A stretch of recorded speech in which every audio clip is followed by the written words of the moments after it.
The thunder crashed like cannon fire across the Arizona territory, each bolt of lightning turning the desert night into a hellscape of shadow and silver. Sarah McKenna jolted awake in her narrow bed, her heart hammering against her ribs as rain lashed the adobe walls of her isolated ranch house. For a moment she thought the sound that had torn her from sleep was just another rumble of the storm. Then it came again, a desperate rhythmic pounding on her front door that spoke of life and death urgency. No one came to the McKenna ranch after dark, not anymore. Not since Tom had died 6 months ago, leaving her alone in this godforsaken stretch of desert 20 miles from the nearest settlement. The smart thing would be to grab the Winchester rifle propped beside her bed and wait for whoever it was to move on. But the pounding continued, relentless and desperate, punctuated now by what sounded like a baby's weak cry. Sarah's bare feet hit the cold floor as she reached for her robe. Her hand found the rifle's familiar weight, and she moved through the small house like a ghost, every sense alert. The pounding came again, softer now, as if the person on the other side was losing strength. "Please," came a voice through the thick door, barely audible above the storm. "My son, he dies."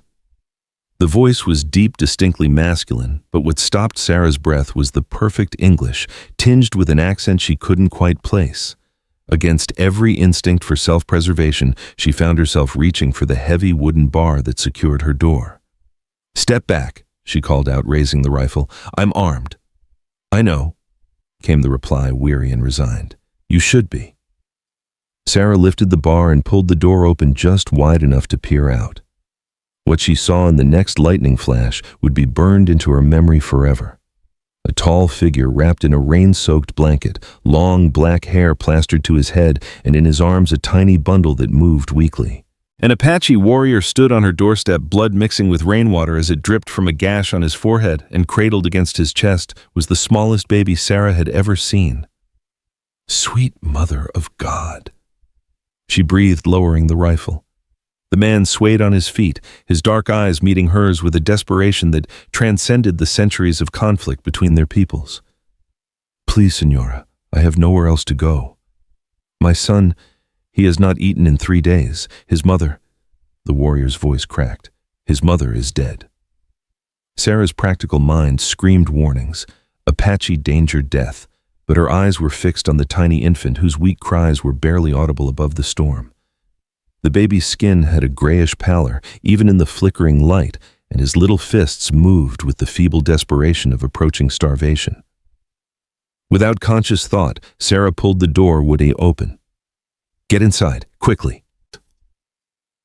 The warrior stumbled across the threshold, water streaming from his clothes onto her scrubbed wooden floor. In the lamplight, Sarah could see him clearly for the first time. He was younger than she'd expected, perhaps 30, with the lean build of a man accustomed to hardship. His face bore the distinctive features of his people, high cheekbones, an aquiline nose, and those compelling dark eyes that seemed to hold depths of pain. But it was his clothing that surprised her most. Beneath the soaked blanket he wore not traditional Apache dress, but a white cotton shirt and dark trousers, as if he'd stepped from a mission school rather than a war party. "You speak English well," Sarah observed, setting her rifle aside but keeping it within reach. "I learned at the mission school in Tucson," he replied, gently adjusting the bundle in his arms. "My name is Aiyana. In your language it means eternal blossom, though I think perhaps cursed wanderer would be more fitting." His mouth twisted in bitter irony. "I was given the Christian name Gabriel, but I cast that aside when I cast aside everything else they tried to teach me about forgiveness." Sarah studied his face, seeing intelligence and education warring with grief and desperation. "My name is Sarah McKenna. This is my ranch." She gestured toward the tiny infant. May I see him?" Aiyana hesitated, then carefully pulled back a corner of the blanket. The baby was beautiful in the way all infants are, but Sarah's heart clenched at his obvious weakness. His skin was pale brown, suggesting mixed heritage, and his features held hints of both Apache and Hispanic ancestry. Most heartbreaking of all were his eyes, dark like his father's, but dulled with hunger and exhaustion. "He's so thin," Sarah whispered, her maternal instincts overriding years of frontier caution. What happened to his mother? Aiyana's jaw tightened, and for a moment Sarah thought he wouldn't answer. When he spoke, his voice was carefully controlled, but she could hear the rage beneath. "Cavalry patrol, 3 days ago. They said they were looking for renegades, but they found only women and children in our camp. Paloma, my wife, she tried to run with our son. A soldier's bullet found her back." The simple words carried such weight of grief that Sarah felt tears prick her eyes. "I'm sorry," she said inadequately. "No parent should have to—" "She was Mexican," Aiyana continued as if he hadn't heard her. "The daughter of a wealthy rancher near Sonora. We met when I was scouting for the army before I understood their true nature. Before I learned that to them we are all the same, all enemies to be destroyed." His arms tightened protectively around his son. "Paloma's father disowned her when she married me. My people cast me out for marrying outside the tribe. Our son belongs nowhere to no one but me." Sarah's mind raced. A half Apache, half Mexican baby whose parents had been rejected by both cultures. No wonder the warrior was desperate. "He needs milk," she said practically. "I don't have a cow, but I have goat's milk. It's not ideal, but—" "Senora." Aiyana interrupted, his voice dropping to a whisper. "You do not understand. He will not take goat's milk. We tried. He grows weaker each day. He needs—" The proud warrior's voice broke. "He needs a woman's milk, a mother's milk. I have searched for 3 days, finding only closed doors and rifles pointed at my heart." The implications of his words hit Sarah like a physical blow. She understood now why he'd been so desperate, why he'd risked coming to an isolated ranch in the middle of a storm. He wasn't just asking for charity, he was asking for something that required a level of trust and intimacy that few white women would consider with an Apache warrior. Sarah's hand moved unconsciously to her own breast, where the familiar ache of unused milk reminded her of what she'd lost. 6 months ago, she'd given birth to a son who'd lived only 3 days, just long enough for her milk to come in, just long enough for her to understand the devastating love of motherhood before it was torn away.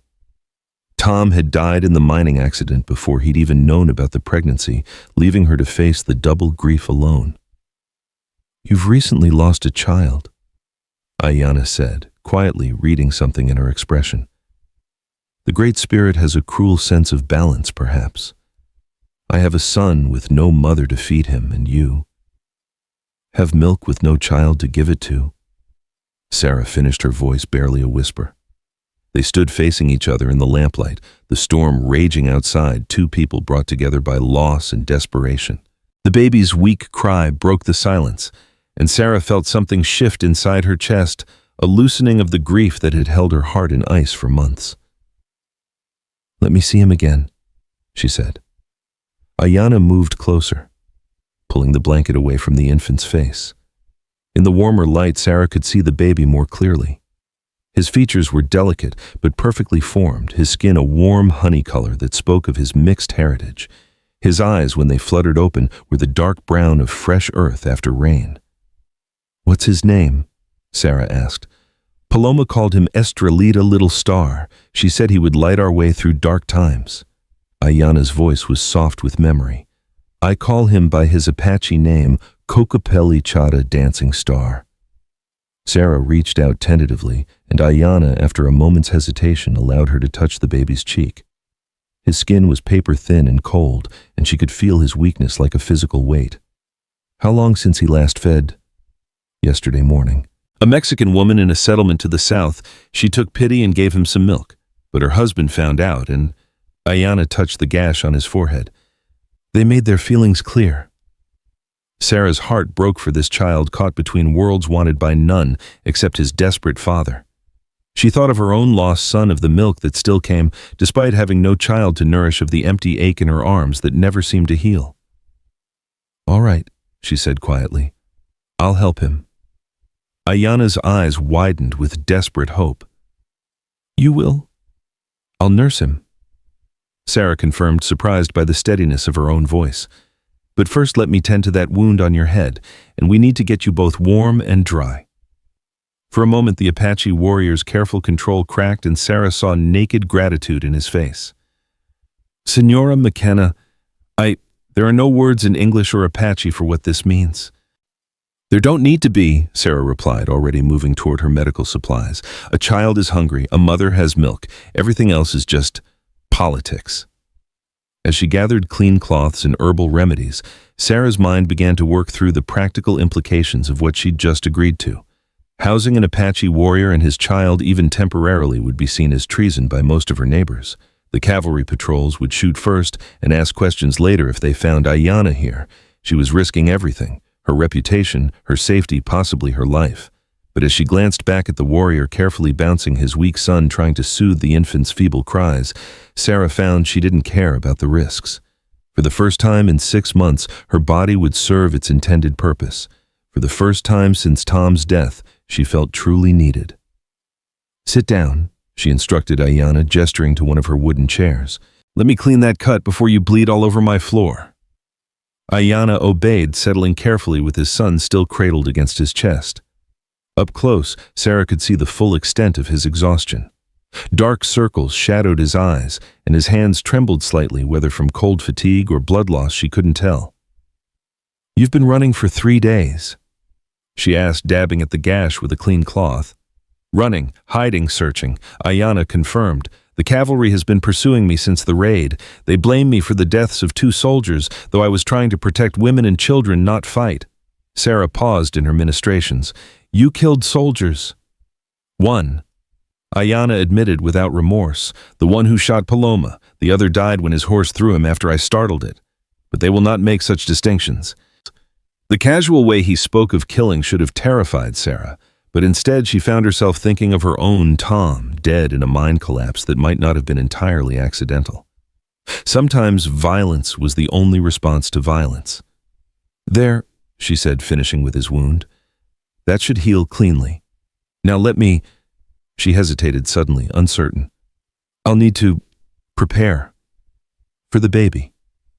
Aiyana nodded, understanding. "I will wait." Sarah retreated to her bedroom, her hands shaking as she removed her nightdress and wrapper. It had been months since she'd thought of her body as anything other than a vessel for grief, but now, as she prepared to nourish another woman's child, she felt a strange mix of purpose and fear. When she returned to the main room wearing only a loose chemise and robe, she found Aiyana pacing slowly, the baby's cries growing weaker. He looked up as she entered, and something passed between them, an acknowledgement of the intimacy they were about to share, born of necessity, but profound nonetheless. "Here," Sarah said, settling into her rocking chair and arranging her robe. "Bring him to me." Aiyana approached slowly, reverently, as if he were bringing an offering to an altar. When he placed the tiny infant in Sarah's arms, she felt the familiar weight of a baby, the instinctive way her body curved to cradle him. Little Star Estrelita felt impossibly fragile, his breathing shallow and rapid. "Shh, little one," Sarah murmured, adjusting her chemise. "Let's see if we can help you." The baby's response was immediate and heartbreaking. At the first touch of nourishment, he latched on with desperate hunger, his tiny fists grasping at Sarah's chemise. The sensation sent a shock through her entire body. Physical relief as her engorged breasts finally found their purpose, part emotional healing as the empty ache in her arms began to fill. "Dios mío," Aiyana breathed, sinking to his knees beside the chair. "He feeds." Sarah looked down at the baby, watching color slowly return to his pale cheeks as he nursed. "He's strong," she said softly. "Stronger than he looks. Look how he holds on." Tears ran openly down Aiyana's face as he watched his son feeding the first real nourishment the child had received in days. "Paloma would have loved you," he said quietly. "She always said that kindness was a language that needed no translation." They sat in comfortable silence for several minutes, the storm still raging outside, but the atmosphere inside the small adobe house somehow peaceful despite the circumstances. Sarah found herself studying Aiyana's profile, noting the way exhaustion and relief warred in his features. "Where were you planning to go?" she asked eventually. After you found someone to feed him." Aiyana was quiet for a long moment. "I had not thought beyond this moment," he admitted. "Perhaps Mexico, where his mother's blood might afford him some protection. Perhaps deeper into Apache territory, though my own people may not welcome a half-breed child." His voice turned bitter. "The world has no place for those who belong to more than one people." "That's not true," Sarah said firmly. "America is supposed to be a place for everyone. That's what Tom always said, that the frontier was where a person could become whatever they chose to be regardless of where they came from." "Your husband was an optimist," Aiyana observed. "The reality is harsher. A man with my face and this child's mixed blood will find few open doors. Sarah shifted the baby slightly, noting how much stronger his suckling had become. Tell me about your wife. What was she like? Aiyana's expression softened. Beautiful, but not just in her face. She had a spirit that could not be broken even when her family rejected her. She learned Apache ways, lived with my people for 3 years without complaint. She said that love was worth any sacrifice. His voice cracked. I think she was wrong. No love is worth leaving a child orphaned. She didn't leave him orphaned, Sarah pointed out. She left him with a father who loves him enough to risk everything for his survival. That's not abandonment, that's the greatest gift a mother can give. Before Aiyana could respond, a new sound cut through the storm, the distant thunder of hoofbeats growing rapidly closer. Both adults froze their eyes, meeting in shared alarm. Cavalry, Aiyana said, rising to his feet with fluid grace. They have found me. Sarah's mind raced. The baby was still nursing, nowhere near finished and far too weak to be moved. But if soldiers found an Apache warrior in her house... The root cellar, she said quickly. Behind the kitchen there's a trapdoor. You can hide there until... No. Aiyana's voice was firm. I will not cower like a frightened rabbit while you face soldiers' questions. If they are here, it is because they tracked me to your door. You are already in danger because of me. The hoofbeats were closer now, definitely multiple riders approaching fast. Sarah made a split-second decision that would change everything. Then we face them together, she said, adjusting her robe to better cover herself in the nursing baby. You're my hired hand.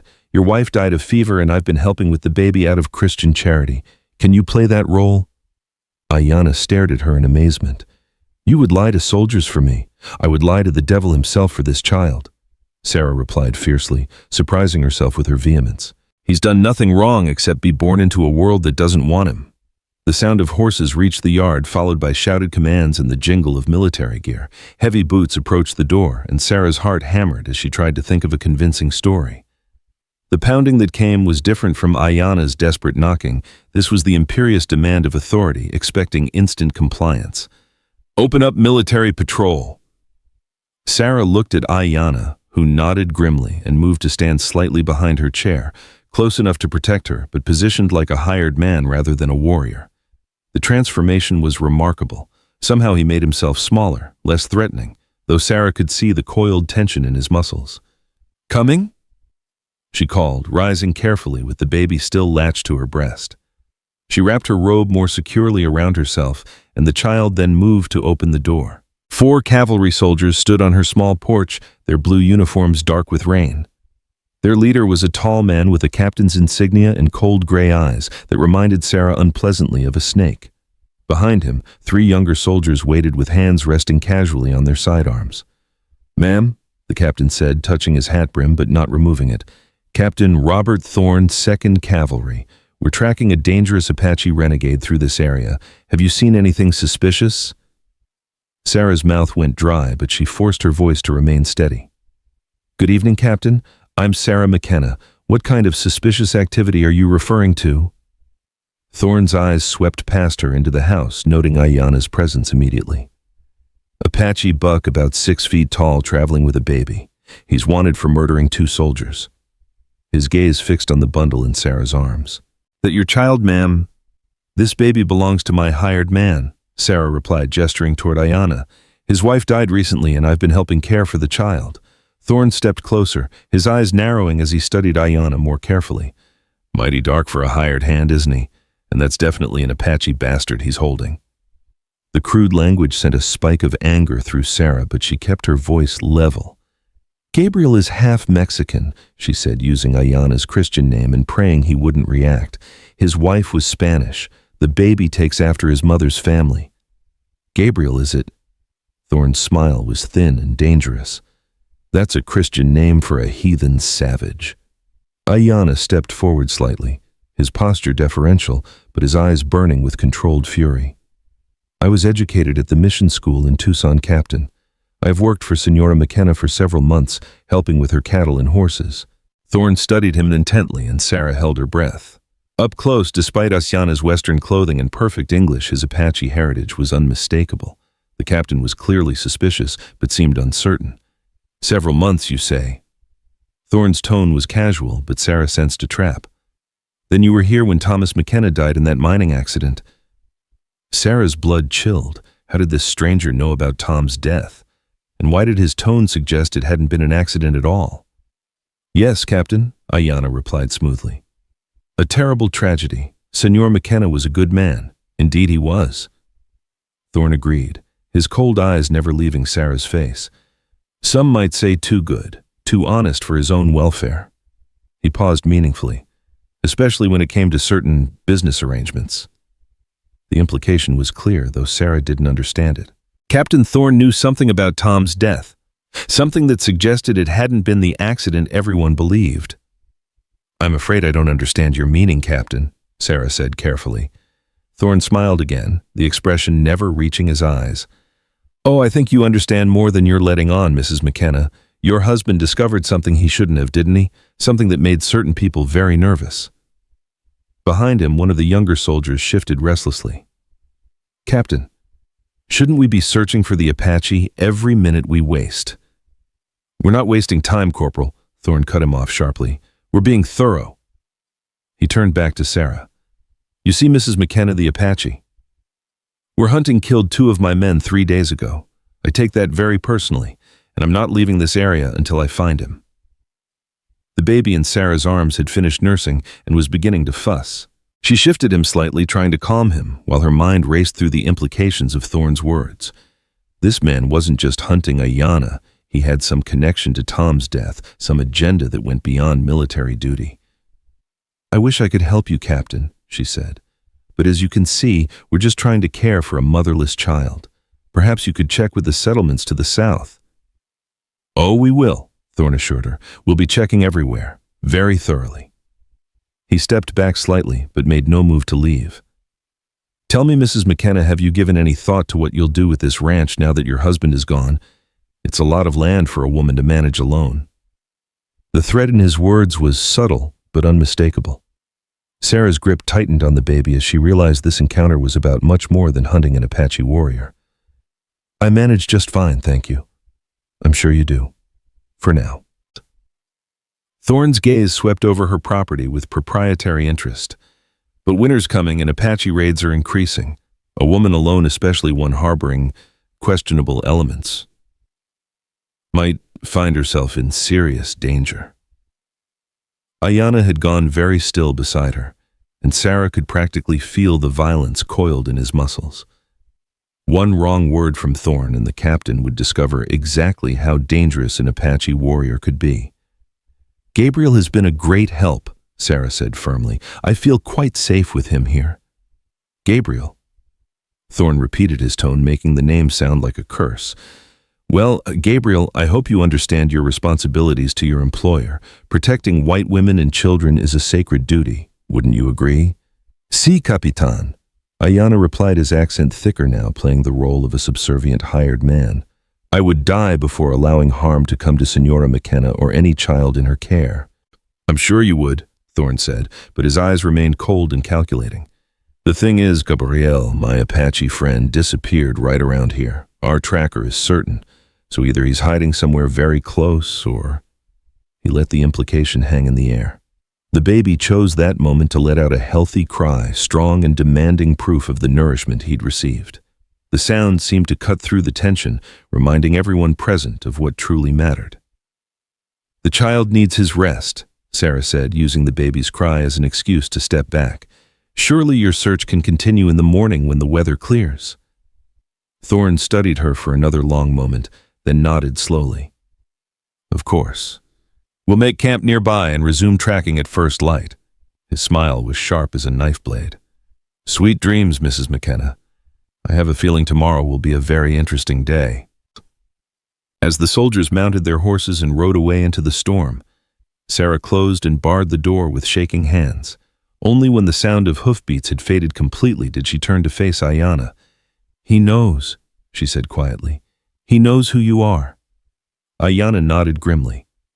And you heard what he said about your husband. This Captain Thorn has secrets of his own. Sarah looked down at the baby in her arms, now sleeping peacefully after his first real meal in days. In the space of one night, her quiet, grief-stricken existence had been shattered. She was now harboring a fugitive Apache warrior nursing his half-breed son and apparently caught in some larger conspiracy involving her husband's death. The smart thing would be to ask Aiyana to leave immediately to distance herself from trouble before it consumed her. But as she watched little Star sleep, his tiny hand curled around her finger, Sarah knew she couldn't abandon him. Not now, not ever. "We need to leave," Aiyana said quietly. "Tonight, before Thorn returns with more men, I will not let you suffer from my presence." "No," Sarah said firmly. "Running will only confirm his suspicions. Besides, the baby isn't strong enough to travel yet. He needs regular feeding for at least another day or two." And then Sarah met his dark eyes, seeing her own determination reflected there. "Then we figure out what Captain Thorn knows about my husband's death. Something tells me your troubles and mine are connected." Outside, lightning split the sky and thunder rolled across the desert like the drums of war. The storm was far from over, and Sarah suspected the tempest in her own life was just beginning. But for the first time since Tom's death, she felt alive again, driven by purpose stronger than grief. She had a child to protect, a warrior to trust, and a mystery to unravel. The frontier had always been dangerous for those brave enough to call it home, but Sarah McKenna was discovering that some things were worth any risk. As she settled back into her rocking chair with little Star, she caught Aiyana watching her with an expression she couldn't quite read. Gratitude was there, certainly, but something deeper as well, a recognition of the choice she'd made and what it meant. "Thank you," he said simply. "For my son's life. For mine." "Thank me when we're all safe," Sarah replied, but her voice was gentle. "This is just the beginning." The storm raged on outside, but inside the small adobe house an unlikely family had begun to form. A white widow, an Apache warrior, and a mixed-blood baby who belonged nowhere but had found sanctuary in the space between two wounded hearts. Tomorrow would bring new dangers, fresh challenges, and the unraveling of secrets that someone had been willing to kill to protect. But tonight there was peace in the simple act of feeding a hungry child, hope in the possibility of redemption, and the first stirrings of something that might in time become love. The frontier demanded everything from those who dared to claim it, but it also offered the rarest of gifts, the chance to become more than what you were to forge, bonds stronger than blood, and to discover that sometimes the family you choose is worth more than the one you're born into. As little Star nursed and Aiyana kept watch by the window, Sarah allowed herself to believe that perhaps against all odds they might just survive what was coming. After all, she'd already faced the worst thing imaginable, the loss of her own child. Everything else was just another kind of storm to weather. And Sarah McKenna was learning that she was much stronger than she'd ever imagined. Dawn broke over the Arizona territory with deceptive serenity, the storm's fury spent and replaced by crystalline air that made every distant mesa stand out in sharp relief. Sarah McKenna had not slept. She sat in her rocking chair, the Apache baby still cradled in her arms, watching Aiyana keep silent vigil by the window. Every few hours, little Star had stirred and nursed again, each feeding bringing more strength to his tiny body and more purpose to Sarah's wounded heart. "They are still out there," Aiyana said quietly, his voice barely disturbing the morning stillness. "3 men watching the house. The captain is clever. He leaves obvious guards to make us think we know where all his soldiers are." Sarah shifted the baby slightly, marveling at how much stronger he felt already. His skin had lost that grayish pallor, and his breathing was deep and regular. "How many do you think there really are?" "A full patrol. 12, maybe 15 men." Aiyana's profile was carved granite against the window. "But they are not all soldiers. Some wear civilian clothes, hired men perhaps." The implications sent a chill through Sarah. Captain Thorn wasn't just hunting an Apache renegade. He was conducting some kind of military operation with civilian support. The questions about Tom's death suddenly took on more sinister meaning. "Tell me about your wife," Sarah said, partly to distract herself from worry, and partly because she genuinely wanted to know about the woman whose child she was now nursing. "How did you meet her?" Aiyana's rigid posture softened slightly. "I was 19 working as a scout for the army. My Apache name means eternal blossom, but the soldiers called me Gabriel. They said it was easier to pronounce. I thought I was helping bring peace between my people and yours." His laugh was bitter. Such foolishness. There can be no peace when one side wants only the other's extinction. But you met her during this time, in Tucson. Her father, Don Carlos Mendoza, owned vast ranches on both sides of the border.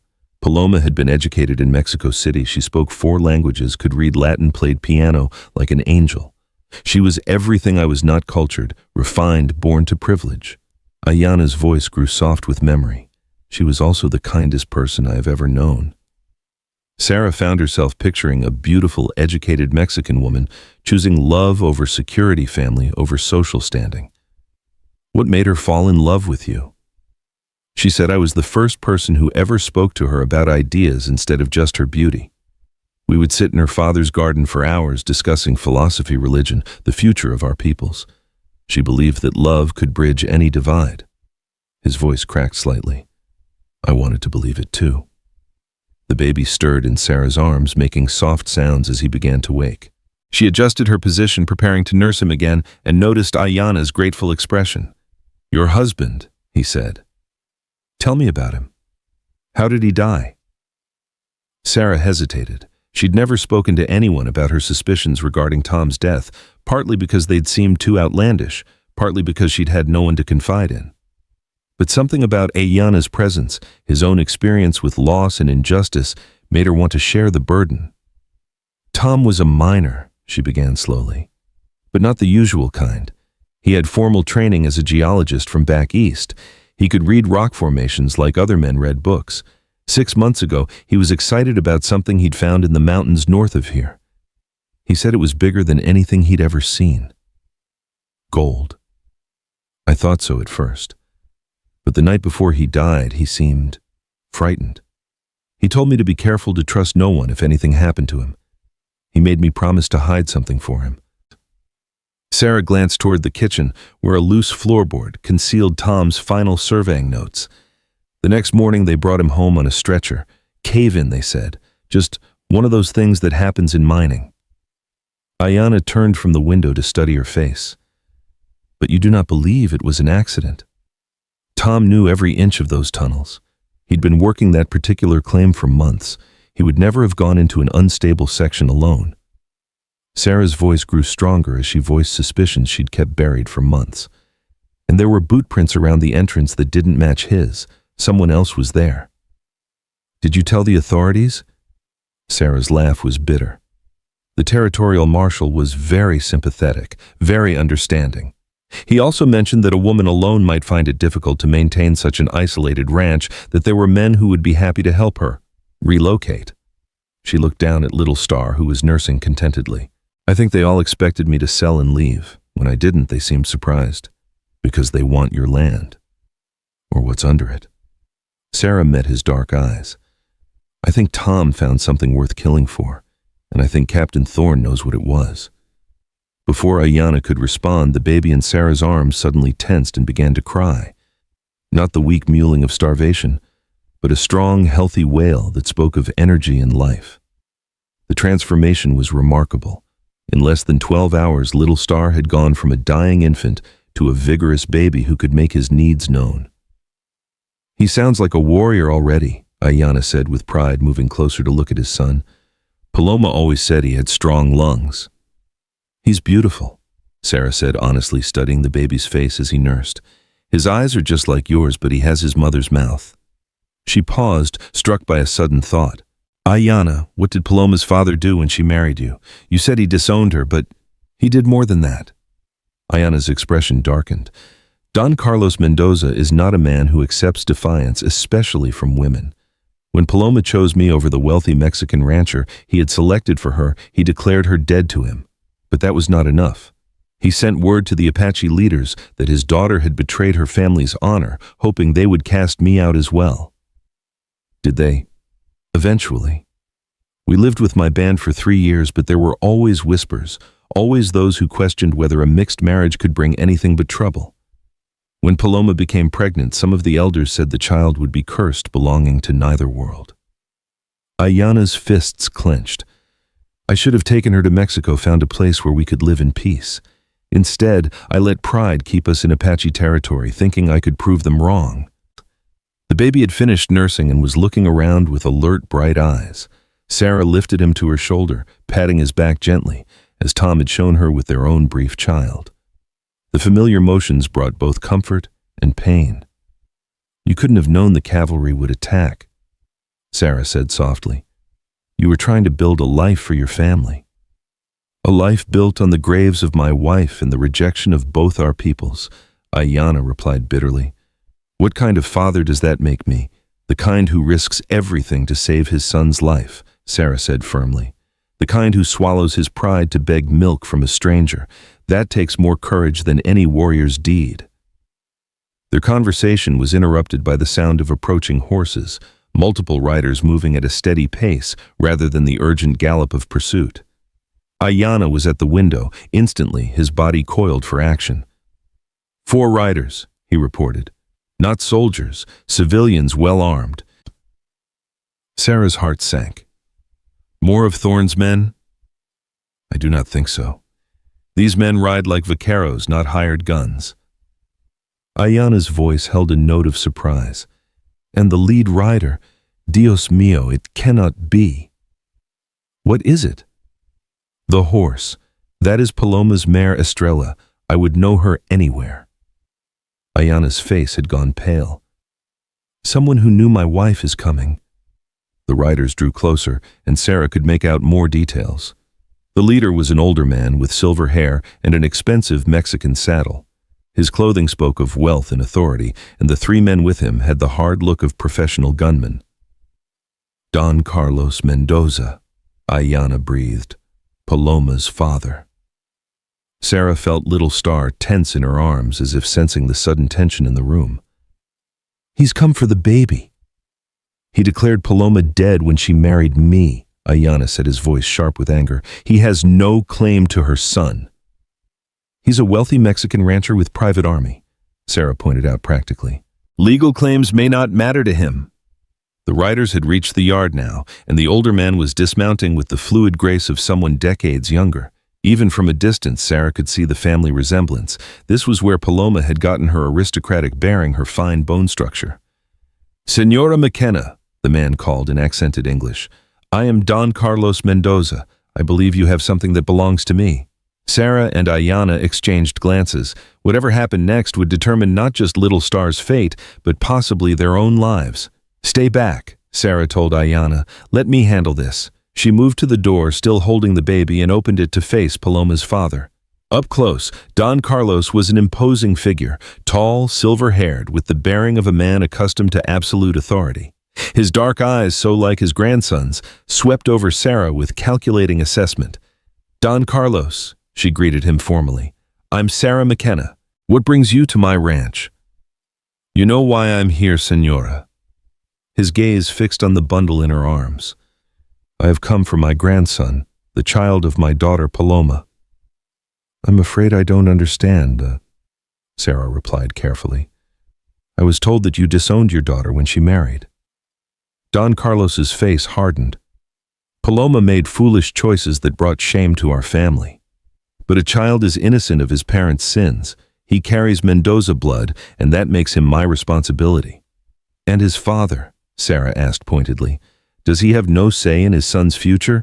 The Apache dog who corrupted my daughter is dead," Don Carlos stated flatly. "Killed by cavalry 3 days ago along with Paloma. I've come to take the boy back to Mexico where he will be raised properly." Behind her, Sarah heard Aiyana's sharp intake of breath. Don Carlos believed his son-in-law was dead, which meant Aiyana's survival was still secret, at least from this quarter. "I'm sorry, but I cannot help you," Sarah said firmly.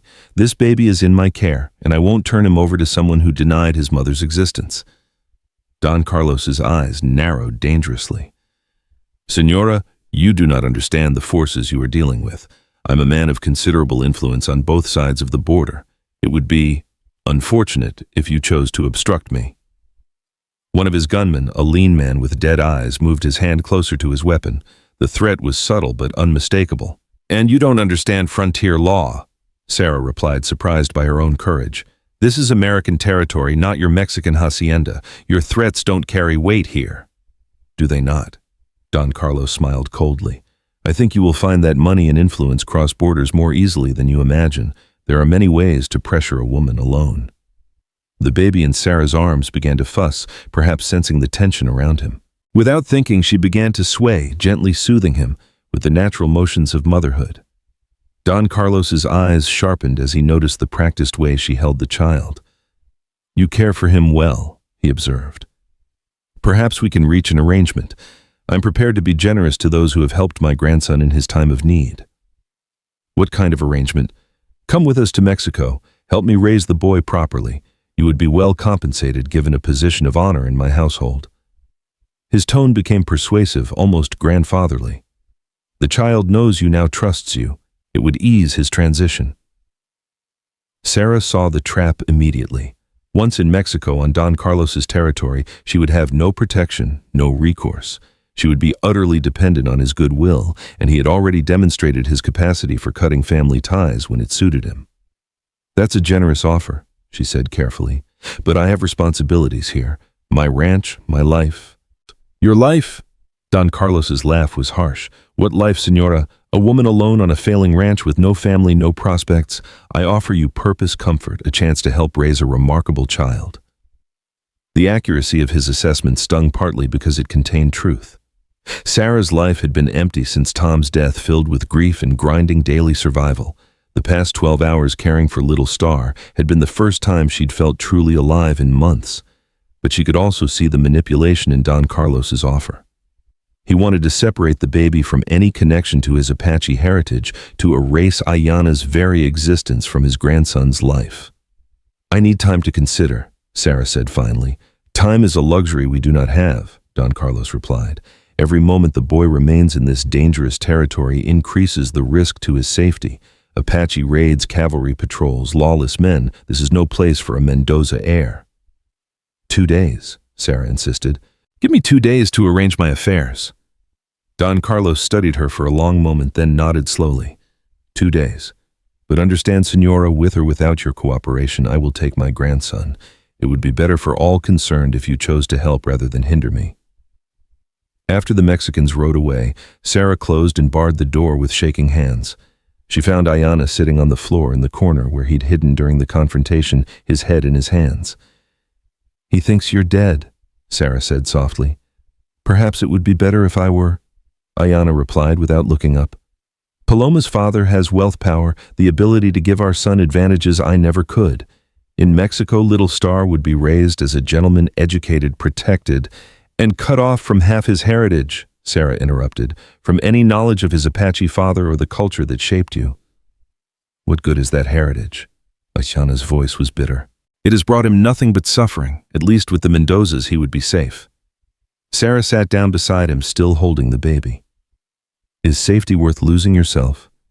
Because that's what Don Carlos is asking for. Little Star to become someone else entirely."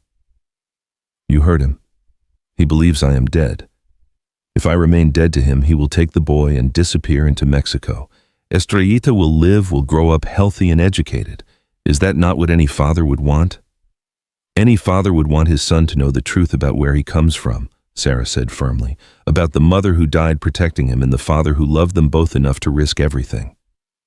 She looked down at little Star, who was gazing up at her with those dark, intelligent eyes. Already she could see hints of his personality emerging, the determined way he latched on when nursing, the alert way he studied faces, the strength in his tiny grip. "Besides," she added, "Don Carlos isn't offering little Star a choice. He's demanding surrender. There's a difference." Aiyana finally looked up, and Sarah saw exhaustion and despair warring with something that might have been hope. "What do you suggest that I reveal myself to him, a Mexican Don who believes all Apaches are savages? I suggest we figure out what's really going on here." Sarah said, an idea beginning to form. Don Carlos arrived very quickly after the cavalry attack. How did he know about Paloma's death so soon? How did he track little Star here? Aiyana frowned, considering. "You think there is a connection?" "I think there are too many coincidences. Thorne's patrol attacks your camp, you bring little Star here, and suddenly both the cavalry and your father-in-law show up at my ranch." Sarah shook her head. "Something doesn't add up." "What are you suggesting?" Sarah rose and moved to the kitchen, little Star still in her arms. Kneeling beside the stove, she pried up a loose floorboard and withdrew a leather portfolio Tom's final surveying notes and maps. "I think it's time we found out what my husband discovered in those mountains," she said, returning to Aiyana with the documents, "and why it's worth killing for." The maps were detailed, marked with Tom's careful notations in multiple colors. Sarah spread them on the table, pointing to a section marked with red ink. "This is where Tom was working when he died," she explained. "He'd marked several locations with symbols I don't understand." Aiyana studied the maps with the trained eye of a scout. "These symbols, they are Apache, sacred places mostly, but this one," he pointed to a mark near where Tom had been found. "This is the symbol for great wealth hidden below." Tom knew Apache writing. "Some miners learned it. The Apache have used these mountains for centuries. We know where water is, where the ground is stable, where valuable things might be found." Aiyana traced a line on the map. "But this location, it is very close to one of our most sacred places, the Canyon of Dancing Spirits." Sarah felt a chill run down her spine. "What makes it sacred?" "Legend says it is where the Apache first received horses from the spirit world, but more recently," Aiyana's expression grew troubled, "there have been white men there. Surveyors, miners, men with official papers claiming ownership of sacred land. Government men. Some, others wore civilian clothes but carried military equipment." Aiyana looked up from the maps. "Your husband was not the first to die for getting too close to their operations." The pieces were beginning to fit together in Sarah's mind. Government corruption, illegal mining claims, sacred Apache land being stolen and profited from. Tom had discovered something that threatened powerful people, and they'd killed him for it. "We need to get to that canyon," Sarah said decisively. "No." Aiyana's response was immediate and firm. "It is too dangerous. If you are right about your husband's death, then the men responsible are still out there. They will not hesitate to kill again." "Then we can't just sit here waiting for them to make the next move," Sarah argued. "Thorne is watching us. Don Carlos wants Little Star, and we're trapped between them. Our only chance is to find evidence of what's really happening." "And what of Estrelita? You would take a baby into such danger." Sarah looked down at the child in her arms, seeing not just Aiyana's son, but her own purpose, her own reason for fighting. "I think we're already in danger. At least this way we're moving forward, instead of just reacting." Aiyana was quiet for several minutes, studying the maps and considering their options. Finally, he nodded slowly. "There is wisdom in what you say. But if we do this, we do it carefully, like a hunting party, not a war party." "What's the difference?" "A war party announces itself, fights openly, accepts casualties for glory." Aiyana's smile was grim. "A hunting party is patient, invisible, deadly. It strikes only when success is certain." The baby had fallen asleep in Sarah's arms, exhausted by his feeding and the emotional tensions around him. She looked at his peaceful face and made a silent vow that whatever happened, Little Star would grow up knowing the truth about his parents, his heritage, and the courage it had taken to keep him alive. "When do we leave?" she asked. "Tonight. The moon will be dark and Thorne's watchers will not expect us to move so soon." Aiyana began studying the maps more carefully, tracing possible routes. "But first, we must prepare. Food, water, weapons, and a way to keep Estrelita safe during travel. I have a pack cradle that Tom made for—" Sarah's voice caught. "For our son. It will keep Little Star secure and quiet." They spent the remainder of the day in careful preparation. Sarah gathered supplies while Aiyana scouted the watchers' positions, memorizing their routines and identifying the best escape route. As evening approached, she found herself experiencing a mixture of terror and excitement she hadn't felt since her wedding day, the sense of stepping into an unknown future that would change everything. "Are you certain about this?" Aiyana asked as they made final preparations. "Once we leave, there will be no going back. Your life here, your ranch, it will all be forfeit." Sarah looked around the small adobe house that had been her home, her refuge, her prison. She thought of Tom, of their lost child, of the months of grief and isolation that had nearly consumed her. Then she looked at Little Star, sleeping peacefully in the pack cradle, and felt her heart expand with fierce protectiveness. "This place has been a tomb for me," she said quietly. "Maybe it's time to find out what it means to really live again." As darkness fell over the Arizona territory, Sarah McKenna prepared to leave behind everything she'd known for everything she hoped to become. The frontier had always demanded courage from those who dared to claim it, but tonight it was asking for something more: faith in the bonds that transcended blood, trust in unlikely allies, and the belief that some fights were worth any sacrifice. The hunt was about to begin, and Sarah intended to be predator rather than prey. Little Star deserved nothing less than the truth, and she was finally ready to fight for it. Outside, coyotes called across the desert night, their voices wild and free. Soon Sarah thought she would understand what they were singing about: the song of those who belonged to no one but themselves, who made their own rules in a land too vast and wild for civilization's narrow definitions. It was a song of freedom, and for the first time in her life, Sarah McKenna was ready to learn the words. The moon was a sliver of bone against the star-drunk Arizona sky when Sarah McKenna slipped from her house like a shadow. Little Star slept peacefully in the pack cradle strapped to her back, his tiny body warm against her spine. Every instinct screamed that she was making the worst mistake of her life, but her heart beat steady and strong with purpose she hadn't felt in months. Aiyana materialized from the darkness beside the barn, moving with the fluid silence that marked him as Apache, despite his mission school education. He'd painted his face with ashen clay and traditional patterns, transforming himself from Gabriel the hired hand back into a warrior of his people. "The Watchers," Sarah whispered. "Sleeping. I gave them help." His smile was grim in the starlight. "Peyote tea mixed with their coffee. They will wake with splitting heads and no memory of the night." "You drugged them. Better than killing them. Less noise, fewer questions." He shouldered a pack laden with supplies and weapons. "But it will not last long. We have perhaps 6 hours before Thorn realizes we are gone." They moved across the desert like ghosts, following game trails that only Aiyana's trained eyes could see in the darkness.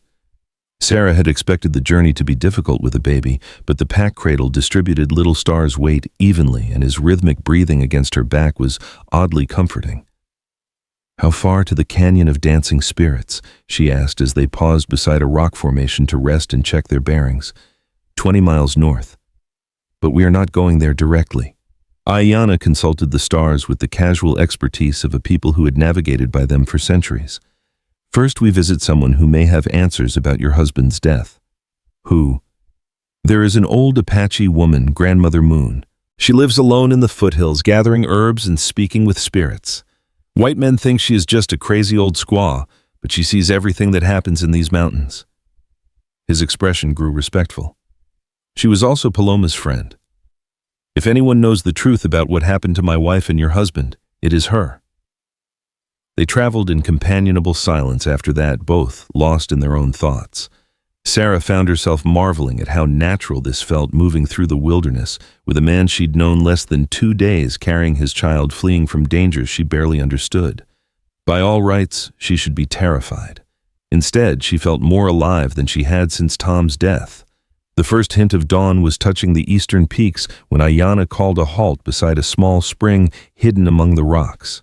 The water was cold and sweet, fed by mountain snows, and Sarah gratefully refilled their canteens while Aiyana kept watch. Little Star had awakened with the sunrise, alert and hungry. Sarah found a sheltered spot among the boulders and began to nurse him, amazed again at how much stronger he'd grown in just 2 days. His grip was firm now, his eyes bright and curious as they tracked the movements around him. "He looks like his mother when he concentrates," Aiyana said, softly settling beside them with his rifle across his knees. Paloma had that same intensity, as if she could understand the world's secrets just by studying them carefully enough. "Tell me more about her," Sarah said. "What did she think about the conflicts between your peoples?" Aiyana was quiet for a moment, his dark eyes distant with memory. She believed that hatred was a choice, not a birthright. She used to say that every child born was a new chance for the world to be better than it was. He gestured toward his son. She hoped Estrelita would be a bridge between worlds, carrying the best of both peoples in his blood. "And you, what do you believe?" "I believed in her," Aiyana said simply, "in her vision of what could be. But after seeing her die, after watching hatred destroy everything beautiful," he shook his head, "I'm no longer certain that peace is possible." Sarah adjusted Little Star's position, thinking about her own losses, her own struggles with faith and hope. Maybe peace isn't something that just happens. Maybe it's something each generation has to choose to build one relationship at a time. Before Aiyana could respond, the sharp crack of a rifle shot echoed across the desert, followed immediately by the whine of a bullet striking rock inches from Sarah's head. She threw herself over Little Star protectively as Aiyana spun toward the sound, his own weapon rising. "Down!" he commanded, but Sarah was already moving, scrambling for better cover with the baby clutched against her chest. More shots rang out, coming from multiple directions. Through the morning air, Sarah could hear the thunder of approaching horses and the shouts of men closing in fast. "How did they find us so quickly?" she gasped. "Trackers," Aiyana replied grimly, returning fire at muzzle flashes among the rocks above them. "Better than I expected. Military trained, not just hired guns." A bullet chipped stone near Sarah's face, and she felt the sting of rock fragments against her cheek. Little Star had begun to cry, his wails echoing off the canyon walls and making their position even more obvious to the attackers. "We cannot stay here," Aiyana said, ejecting spent cartridges and reloading with practiced speed. "They have us surrounded." "Where can we go?" Aiyana pointed toward a narrow crack in the canyon wall, barely wide enough for a person to squeeze through. "That passage leads to a system of caves. If we can reach it—" Another volley of shots cut off his words. Sarah could see riders now, at least 8 men in cavalry uniforms mixed with civilians, all armed and moving to cut off their escape routes. "Sarah McKenna." Captain Thorne's voice carried clearly across the rocks. "You're harboring a dangerous fugitive. Surrender the Apache and the child and you won't be harmed." "Like hell," Sarah muttered, checking the small pistol Tom had taught her to use. 6 shots, not much against 8 armed men, but better than nothing. "Send out the boy," another voice called, older, accented with Spanish inflection. Don Carlos had arrived with reinforcements. "The child is innocent. Do not let the savage use him as a shield." Aiyana's face darkened with fury at the implication. Paloma's father thinks to claim moral authority while he hunts his own grandson like an animal. "Can we reach that passage?" Sarah asked, studying the distance between their position and the crack in the rock face. "Perhaps, but not both of us. Someone must cover the retreat." The meaning was clear. One of them would have to hold off the attackers while the other escaped with Little Star. It was a suicide mission, and they both knew it. "I'll stay," Sarah said immediately. "You take Little Star and go." "No." Aiyana's voice was absolute. "You are his lifeline now. Without you, he dies. I will not let my son starve because I was too cowardly to— Gabriel." The shout came from a new direction closer than the others. Sarah turned to see a figure emerging from behind a boulder, a young Apache warrior painted for war with a Winchester rifle in his hands. Aiyana stiffened in recognition. "Naelnish, my brother." "Your brother." Sarah stared at the newcomer, seeing the family resemblance now that it was pointed out. "Half-brother? Son of the same father, different mothers?" Aiyana's voice held a complex mixture of emotions. "What are you doing here, Naelnish?" The young warrior ignored the question, instead studying Sarah and the baby with intense dark eyes. "So this is the white woman who nurses our brother's son and the half-breed child our father has sent me to retrieve." Sarah's blood chilled. "Sent you?" The great chief Cochise grows old, but his wisdom remains sharp. Naelnish continued, his English accented but clear. "He says a child who belongs to neither world will bring only suffering to both. Better that he should be raised as Apache, his white blood forgotten." "Another vulture circling," Sarah said bitterly. "First the cavalry wants him dead, then his grandfather wants to erase his Apache heritage. Now your people want to erase his white blood. Doesn't anyone care what's best for Little Star himself?" Naelnish's expression shifted slightly, as if her words had struck an unexpected chord. "You speak boldly for a woman surrounded by enemies." "I speak honestly for a mother protecting her child," Sarah replied, surprised by her own courage. "Because that's what I am now, his mother in every way that matters." "His mother is dead," Naelnish said quietly, "killed by the bluecoats you shelter with." "I'm not sheltering with anyone." Sarah's voice rose with anger and frustration. "I'm trying to keep an innocent baby alive while everyone else treats him like property to be claimed." The shooting had stopped during their exchange, but Sarah could hear horses moving closer, surrounding them more completely. Time was running out, and they were still trapped between multiple enemies. "Naelnish," Aiyana said urgently, "you must know this is wrong. Estrelita belongs with his father, not stolen away to serve someone else's vision of what he should become. Does he? The young warrior's gaze was steady and challenging. Our father cast you out for your choice in marriage. You chose the white world over your people. Why should your son be any different? Because he shouldn't have to choose at all, Sarah interrupted. He should be free to be both Apache and Mexican and anything else he wants to be. That's what America is supposed to mean, the right to become whatever you're brave enough to try for. Naalnish studied her for a long moment, his painted face unreadable. Then to Sarah's amazement, he lowered his rifle. You have courage, white woman, perhaps too much for your own good. He turned to his half-brother. The bluecoats come from the south, the Mexican, and his hired guns from the north. There is a war party of our people approaching from the east. You are trapped with nowhere to run. Then why are you telling us this? Aiyana asked suspiciously. Because Paloma was kind to me when others would not be. Because she believed, as you say, this woman believes that a child should not pay for his parents' choices. Naalnish's voice grew quiet. And because I have seen what the bluecoats do to mixed-blood children. They are not fit to live among them, but not Apache enough to be safe with us either. They become nothing, belonging nowhere. Sarah felt a spark of hope. You'll help us. I will give you a chance to help yourselves. There is another way out of this canyon known only to the Apache, but it requires crossing sacred ground, and the penalty for trespass by outsiders is death. More sacred than a child's life? Sarah asked. Naalnish almost smiled. Spoken like Paloma. Very well.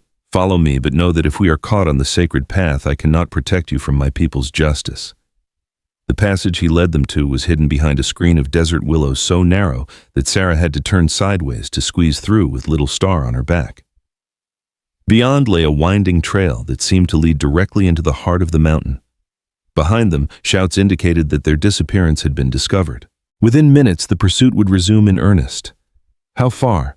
Aiyana asked as they moved deeper into the mountain. 1 mile to the sacred canyon. From there, another 2 miles to safety. Naalnish moved with the sure-footed grace of someone who had traveled this path since childhood. But we must move quickly. The old grandmother will not wait if we are late. Grandmother Moon. She has been expecting you. She says the spirits told her of a white woman who would carry an Apache child into the sacred places. Naalnish's voice held a note of wonder. She is very old, very wise. If anyone can tell you the truth about your husband's death, it is her. They climbed steadily through passages that seemed carved by wind and water over countless centuries. The rock formations grew more fantastic as they ascended, twisted into shapes that seemed almost alive in the dancing shadows cast by their torch. Little Star had grown quiet during the climb, as if sensing the solemnity of the place they traveled through. Sarah found herself oddly moved by the experience, walking paths that had been sacred to Aiyana's people for generations, carrying a child who represented the future both peoples might share if they could find wisdom enough to embrace it. Tell me about the Canyon of Dancing Spirits, she said, as they paused to rest at a widening in the passage. Long ago, when the world was young, the Apache had no horses. Naalnish began settling into the rhythm of an often-told tale. We hunted on foot, lived in poverty compared to the mounted tribes around us. But in that canyon, the spirits took pity on us. They danced with the wild horses, teaching them to accept Apache riders. It was there that we became the warriors we are today. And white men want to mine there. Not just mine. They want to build a railroad through the sacred places, bring in thousands of settlers, destroy everything that makes the land holy. Naalnish's voice grew hard. Your husband was the first to refuse to help them map our secrets. He paid with his life. Sarah felt a surge of pride in Tom's memory mixed with grief for what his integrity had cost him. How many others have died? More than you know. Apache, Mexican, white, anyone who stands in the way of their plans. Naalnish shouldered his pack again. Come, we are almost there. The passage opened suddenly onto a vista that took Sarah's breath away. They stood at the rim of a vast canyon, its walls painted in every shade of red and gold and purple that existed in nature. Far below, a stream meandered through cottonwoods and willows, their leaves bright green against the desert stone. But what made the place truly extraordinary were the rock formations that filled the canyon floor, spires and arches and balanced stones that seemed to defy gravity, arranged in patterns that suggested deliberate design rather than random erosion. The dancing spirits. Aiyana breathed. his voice filled with reverence. "I have not seen this place since I was a boy." "It's beautiful," Sarah whispered, adjusting Little Star so he could see the view, "like a cathedral made of stone." "And there?" Na'alnish pointed toward a thin column of smoke rising from among the formations below, "is Grandmother Moon." The descent was treacherous, following a trail so narrow and steep that Sarah had to concentrate completely on each step. But finally, they reached the canyon floor where the air was cooler and sweet, with the scent of water and growing things. The old woman who emerged from among the rock spires looked ancient as the stones themselves. Her face was seamed with wrinkles that spoke of a century of desert winds, her hair white as winter clouds. But her eyes were bright and alert, missing nothing as she studied the unlikely trio approaching her sanctuary. "So," she said in English only slightly accented with Apache pronunciation, "the white woman comes at last carrying the child of two worlds on her back and the heart of a warrior in her breast." Sarah felt strangely comforted by the old woman's presence, as if she'd finally found someone who might have answers to questions she'd barely known how to ask. "Grandmother Moon, I'm Sarah McKenna. I've come seeking the truth about my husband's death." "Truth?" The old woman's laugh was like wind chimes in a desert breeze. "Truth is a dangerous thing, granddaughter. Men kill for it, die for it, sell their souls to hide from it. Are you certain you want to find it?" "I'm certain." Grandmother Moon nodded approvingly. "Good. Truth should be spoken even when it burns. Especially when it burns." She gestured toward a circle of stones arranged around a small fire.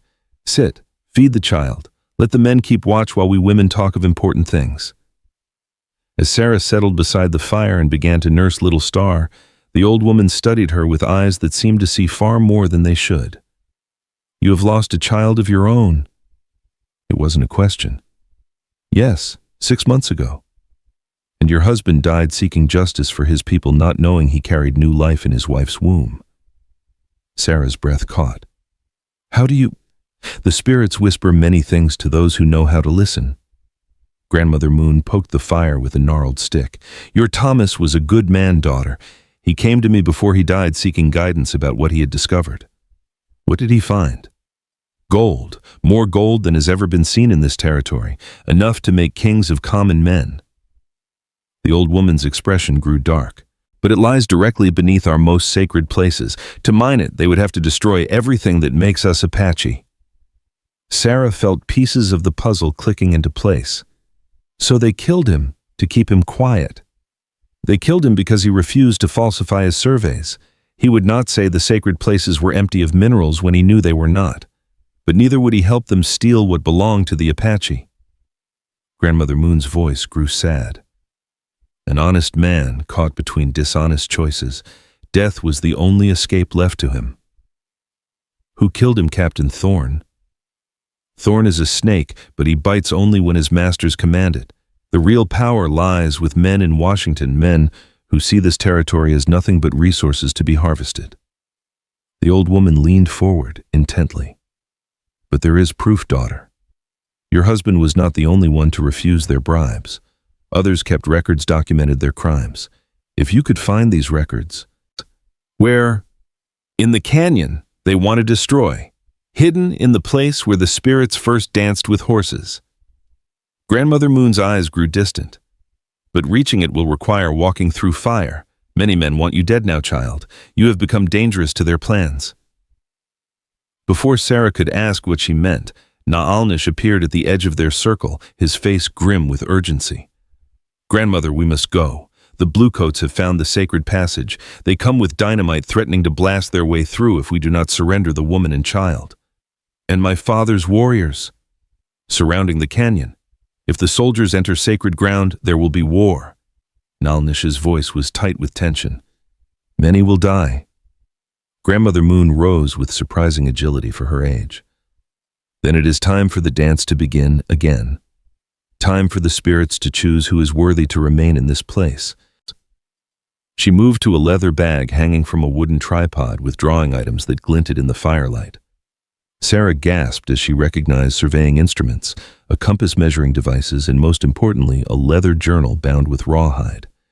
"Your husband's final notes," the old woman said, handing the journal to Sarah. Everything he discovered, all the proof you need to expose their conspiracy. But first you must survive to use it. The sound of explosions echoed from the canyon walls as Thorne's men began blasting their way through the sacred passage. Sarah clutched the journal to her chest while Little Star began to cry, frightened by the noise. "There is another way out," Grandmother Moon said calmly, as if dynamite and approaching soldiers were everyday occurrences. "But it requires faith and courage and the willingness to trust in powers greater than human ambition." "What kind of way?" The old woman smiled, and suddenly Sarah could see the young woman she had once been: beautiful, strong, unafraid of any challenge. The way of the dancing spirit's granddaughter. The path that only opens for those who carry love, stronger than fear. As the explosions grew closer and the sounds of approaching conflict filled the sacred canyon, Sarah McKenna prepared to discover whether love truly could triumph over the forces arrayed against them. Little Star's life, Aiyana's freedom, and the future of two peoples might all depend on her answer. The dance was about to begin, and Sarah intended to be worthy of her partner. The earth shook beneath Sarah's feet as another dynamite blast tore through the sacred canyon walls. Little Star's cries echoed off the ancient stones, his voice joining a chorus of outrage that seemed to rise from the very rocks themselves. Grandmother Moon stood at the center of it all, arms raised to the sky, chanting in Apache words that predated written history. "They desecrate the holy places," she called out, her voice carrying supernatural authority despite her advanced age. "Let the spirits judge who belongs in this sacred ground." Captain Thorne's voice boomed from the canyon entrance, amplified by a speaking trumpet. "This is your final warning. Send out the woman, the child, and the Apache fugitive, or we'll blast this entire canyon to rubble." "Empty threat," Nalnish said, grimly checking his Winchester. "He cannot destroy the gold he seeks to steal.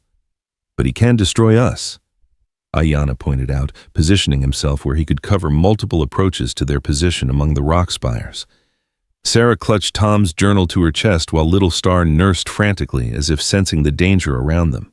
The leather-bound book contained everything: Tom's detailed surveys, proving the massive gold deposits, his correspondence documenting the government conspiracy, even names of officials involved in the illegal mining claims. "Grandmother," Sarah said urgently, "you mentioned another way out, where—" The old woman's eyes gleamed with ancient knowledge. "Not out, granddaughter. Through. The spirits have been waiting centuries for someone worthy to walk the path of dancing light." Before Sarah could ask what that meant, the sound of galloping horses echoed from the opposite end of the canyon. Don Carlos Mendoza appeared with a dozen mounted vaqueros, their weapons glinting in the morning sun. "Enough of this madness," the Mexican Don shouted. "I claim my grandson under international law. Any who interfere will answer to the Mexican government." "Your grandson is under Apache protection now," came a new voice, deep and commanding.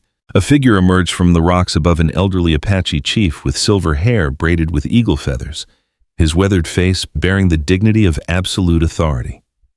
Sarah felt Aiyana stiffen beside her. "My father," he whispered. "Chief Cochise himself has come." The legendary Apache leader surveyed the scene below, with eyes that had witnessed decades of conflict. When he spoke, his English was perfect, each word weighted with the power of command. "I am Cochise, chief of the Chiricahua Apache. This canyon is sacred to my people. Any who bring violence here will face the judgment of the spirits." Captain Thorne emerged from the passage his men had blasted, flanked by a dozen soldiers with rifles ready. His face was flushed with anger and frustration. "I don't care if you're Geronimo himself. Old man, I have authority from Washington to arrest fugitives wherever I find them." "Washington has no authority in the spirit world," Cochise replied calmly. "And you have entered the realm of powers greater than any government." The standoff was electric with tension. 4 separate forces faced each other in the sacred canyon. Apache warriors positioned on the surrounding cliffs, cavalry soldiers at the blasted entrance, Mexican vaqueros holding the southern approach, and in the center, Sarah with Little Star, protected by Aiyana, Nalnish, and Grandmother Moon. It was Don Carlos who broke the silence, spurring his horse forward into the circle of rock spires. "Enough of this mystical nonsense. I am here for one thing, my grandson." His cold eyes fixed on Sarah. "You have had your day of adventure, Senora. Now return the boy to his family." "His family is right here," Sarah replied, rising to her feet with little Star in her arms. His father, who has risked everything for him, and the woman who has pledged her life to protect him. You are not his mother, Don Carlos said dismissively. You are a barren woman playing at motherhood with another's child. The cruel words hit Sarah like physical blows, but Aiyana was beside her instantly, his dark eyes blazing with fury. You dare speak so to the woman who saved my son's life, to the mother who gave him milk when no one else would. I speak truth. Don Carlos's voice rose with aristocratic outrage. This boy carries the blood of the Mendoza family. He will not be raised by savages and spinsters. And what of his Apache blood? Chief Cochise interjected, his voice carrying the weight of mountains. Does that count for nothing in your grand plans? Apache blood is a stain to be overcome, not celebrated, Don Carlos replied contemptuously. The boy will be educated properly in Mexico, taught civilized ways, made into a gentleman worthy of his mother's lineage. His mother chose love over your civilization.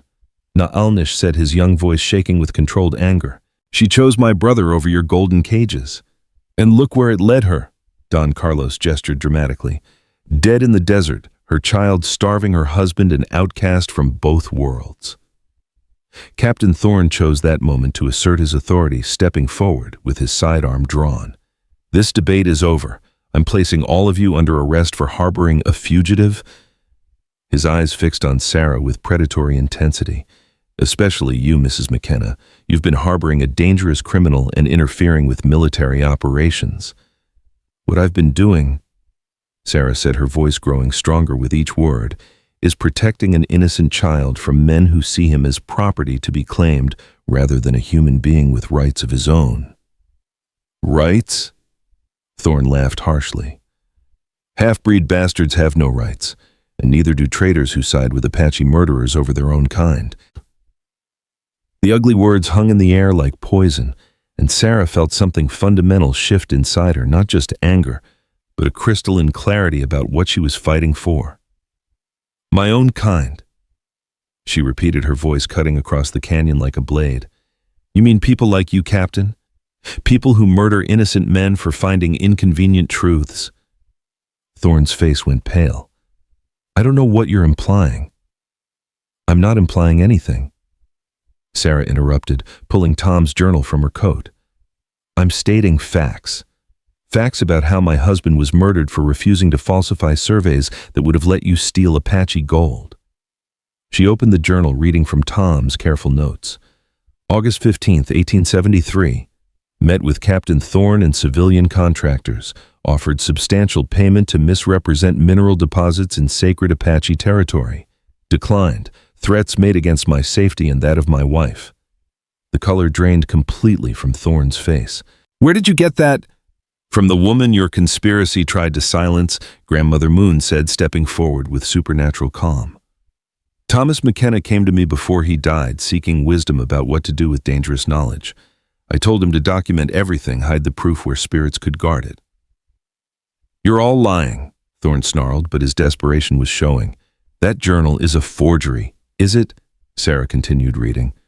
August 22nd, Thorne's civilian partner, identified as Marcus Webb, representing Eastern mining interests with government connections, discussed plans to declare Apache lands vacant through falsified geological reports. Don Carlos had gone very still, his aristocratic features tight with concentration. Marcus Webb, he said slowly. I know that name. He has approached me about mineral rights on my Mexican properties. Because the conspiracy crosses borders, Sarah said, pieces falling into place even as she spoke. They're not just stealing Apache land, they're creating an international mining operation with corrupt officials on both sides. Enough. Thorne raised his pistol toward Sarah, his military composure cracking completely. I won't let some half-breed loving whore destroy everything we've worked for. The shot that rang out came not from Thorne's weapon, but from Aiyana's rifle. The captain spun around, clutching his shoulder as his pistol flew from nerveless fingers. The next shot will not wound, Aiyana said quietly, his voice carrying the absolute promise of death. Chaos erupted in the canyon. Soldiers raised their weapons toward Aiyana. Apache warriors on the cliffs drew bows. Mexican vaqueros spurred their horses toward fighting positions. In seconds, the sacred canyon would become a battlefield. Stop! The voice that cut through the violence belonged to neither soldier nor warrior, but to Little Star himself, his healthy, strong cry rising above the sounds of impending war. Grandmother Moon raised her arms again, and somehow her presence commanded attention from all the armed men surrounding them. "The spirits speak through the child," she declared. "He calls for peace in this sacred place. Will you ignore the voice of innocence?" Chief Cochise spurred his horse forward, entering the circle of potential violence with the calm authority of a man who had faced death countless times. "My son," he said, looking directly at Aiyana, "you have wandered far from your people, but perhaps the path has led you where you needed to be. Father, you chose love over duty, family over tribe. I cast you out for this choice." Cochise's weathered face showed no emotion. "I was wrong." The simple admission sent shockwaves through the assembled Apache warriors. Chief Cochise admitting error was almost unprecedented. "A man who risks everything for his child's survival is not weak," the great chief continued. "A woman who gives her milk to feed another's baby is not foolish. These are strengths my people have forgotten in our rage against injustice." He turned his penetrating gaze on Sarah, studying her with the intensity of a judge weighing souls. "White woman, you carry an Apache child. Do you understand what this means?" "It means I love him," Sarah replied simply, "and I'll protect him with my life." "Love," Cochise repeated the word as if tasting something rare and precious. Paloma spoke of this often. She said love was a force stronger than tribal law, stronger than racial hatred. He paused, his ancient eyes reflecting deep thought. Perhaps it is time to test this theory. Don Carlos urged his horse closer, his face twisted with frustrated rage. "This is madness. You cannot leave a Mendoza heir to be raised by peasants and savages." "Can I not?" Cochise's voice carried subtle threat. "You speak of blood." "Don Carlos, tell me, what have you offered this child besides your name? What sacrifice have you made for his welfare?" "I offer him wealth, education, position in society. You offer him a cage made of gold," Sarah interrupted. "The same thing you offered Paloma. She chose freedom instead. And died for her foolishness."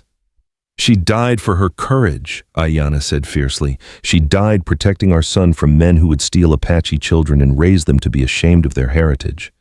As you were ashamed." Don Carlos's smile was cruel. "Hiding among white men with a Christian name, denying your own people." The insult hit its mark, and Sarah saw Aiyana flinch. But it was Chief Cochise who responded, his voice like thunder rolling across stone. "My son learned the white man's ways to better understand the enemy. It was my command, not his shame, that sent him to their schools." The great chief's gaze swept over the assembled soldiers and vaqueros. "Perhaps all of you could benefit from such understanding." Captain Thorne, still clutching his wounded shoulder, made one last desperate play. "This is all very touching, but I still have orders from Washington that Apache is wanted for murdering federal soldiers." "Then perhaps Washington should answer for murdering Apache women and children," Nulnish said, stepping forward with his rifle trained on Thorne. "Perhaps we should discuss the unprovoked attack on a peaceful camp." "Peaceful?" Thorne laughed bitterly. "There are no peaceful Apaches, only savages waiting for their chance to kill." The racist words seemed to echo off the canyon walls, and Sarah felt Little Star tense in her arms, as if even he could sense the hatred being directed at his people. "You want to talk about savages?" Sarah said, her voice rising with righteous anger. "Let's talk about men who murder geologists for refusing to lie.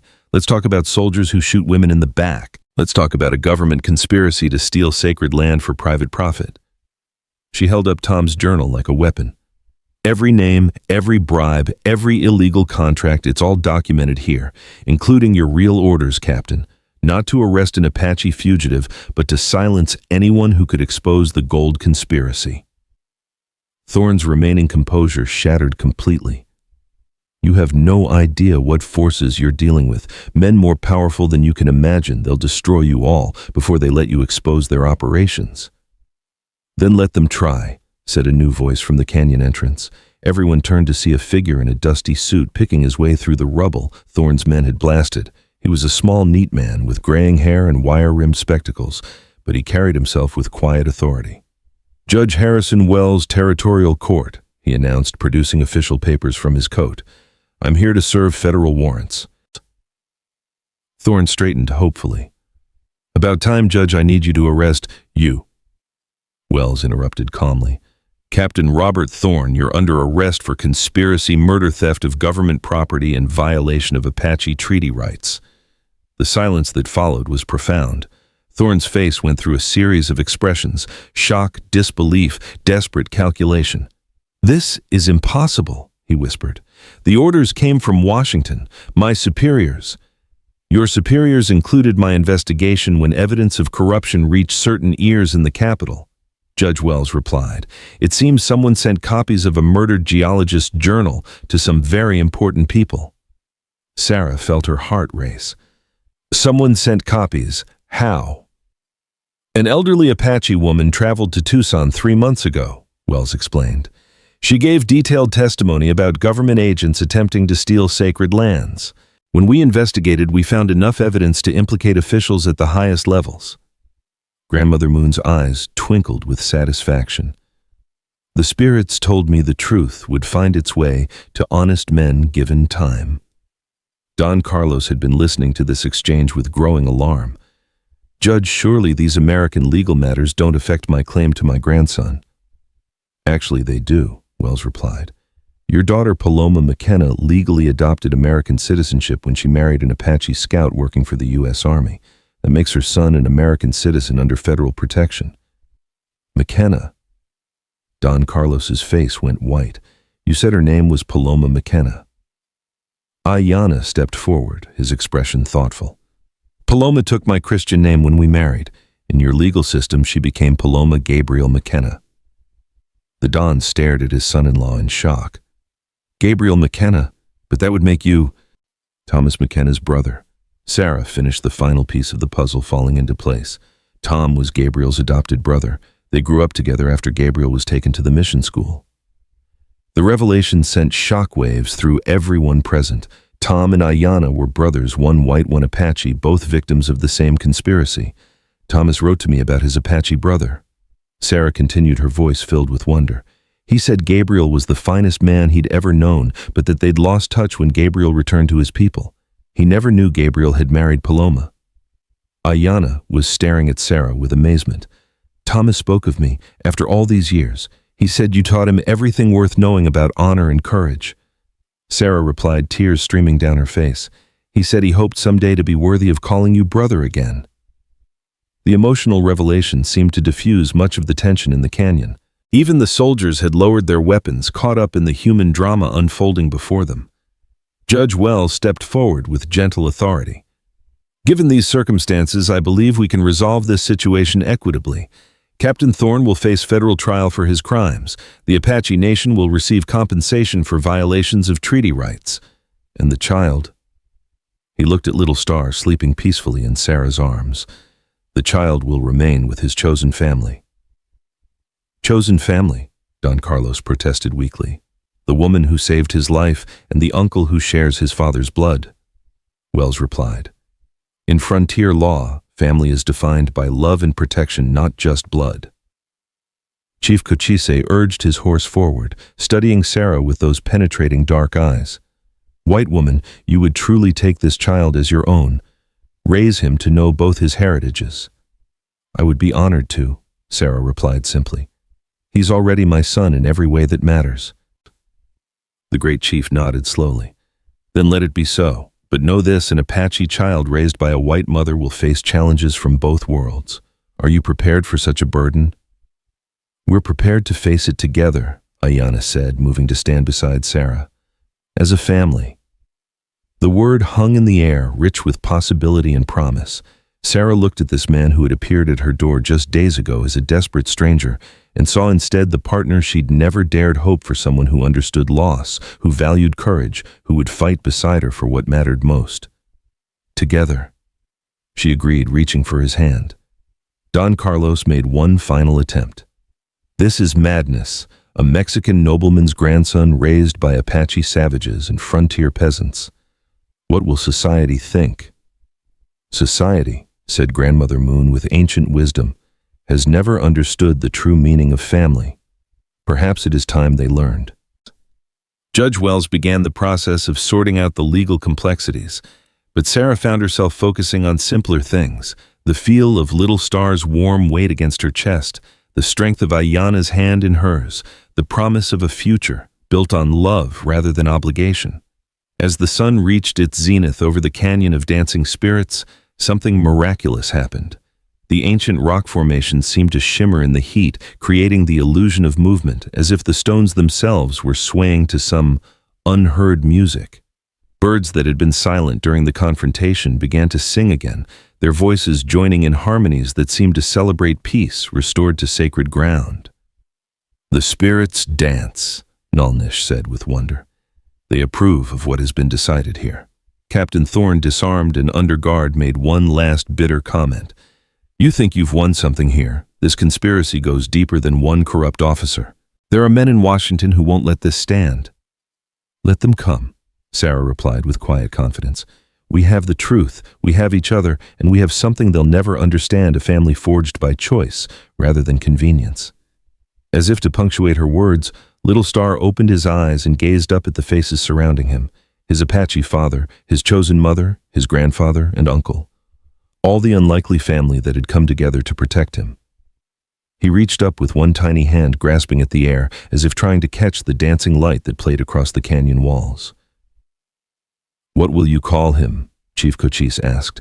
"He will need a name that honors all his peoples." Sarah looked at Aiyana, and in his eyes saw the same thought that had occurred to her. "Star," she said softly. "Star McKenna Gabriel. A name that belongs to no single people, but to all who choose to claim him." The baby Star gurgled happily at the sound of his new name, as if he approved of this decision about his identity.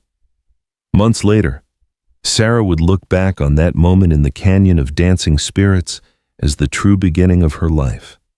Not the desperate flight from her empty ranch, not even the night a wounded Apache warrior had knocked on her door with a dying baby. But this moment when love triumphed over law, when family became a choice rather than an accident of birth. The ranch they eventually built was different from the one Tom had envisioned, smaller perhaps, but richer in the ways that mattered. Aiyana proved as skilled with horses and cattle as he was with tracking and survival. Star grew strong and healthy, learning to speak Apache and English and Spanish with equal fluency, moving between worlds with the confidence of someone who belonged everywhere because he was loved everywhere. Grandmother Moon became a frequent visitor, teaching Star the old stories, and Sarah the herbal wisdom of the desert. Chief Cochise, before his death several years later, formally adopted Star into the Apache Nation, while acknowledging his right to choose his own path. Even Don Carlos, his pride eventually overcome by grandfather's love, began sending gifts and letters from Mexico. The gold beneath the sacred canyon was never mined. Judge Wells saw to that, using Tom's documentation to expose the conspiracy and protect Apache treaty rights. Captain Thorne spent years in federal prison along with several highly placed officials whose dreams of easy wealth had led them into corruption and murder. But on that day in the Canyon of Dancing Spirits, as the various parties began to disperse and normal life slowly reasserted itself, Sarah McKenna held her chosen son and marveled at the strange paths that had led them all to this moment of grace. An Apache warrior had come begging for milk and in return had given her everything she'd lost and more than she'd ever dreamed of finding: love, family, purpose, and the courage to fight for what mattered most. As they prepared to leave the sacred canyon, Star riding contentedly in his pack cradle, while Aiyana led their horse and Sarah walked beside them, she found herself thinking about the future with excitement rather than fear. There would be challenges ahead, there always were on the frontier, but they would face them together, this unlikely family bound not by blood or law or tradition, but by the strongest force in the human heart, the choice to love without reservation, to protect without counting the cost, to build something beautiful from the ruins of what had been lost. Behind them, the canyon of dancing spirits shimmered in the afternoon heat, its ancient stones bearing witness to another generation learning the eternal truth that family real. Family was not about who you were born to, but who you chose to stand with when the storms of life threatened to tear everything apart. And in the desert wind that followed them home, Sarah could swear she heard the sound of laughter. Paloma's laughter, Tom's laughter, The voices of all those who had loved them enough to bring them together across every boundary that divided their worlds. The dance of spirits continued eternal and joyful in the hearts of those brave enough to choose love over fear, hope over despair, family over everything else the world might offer. Star McKenna Gabriel would grow up knowing he was the child of that dance, the living proof that some bonds transcended every difference, every barrier, every reason why love should be impossible. He was possible. They were all possible. And that, Sarah thought as they rode toward home, was the greatest miracle of all.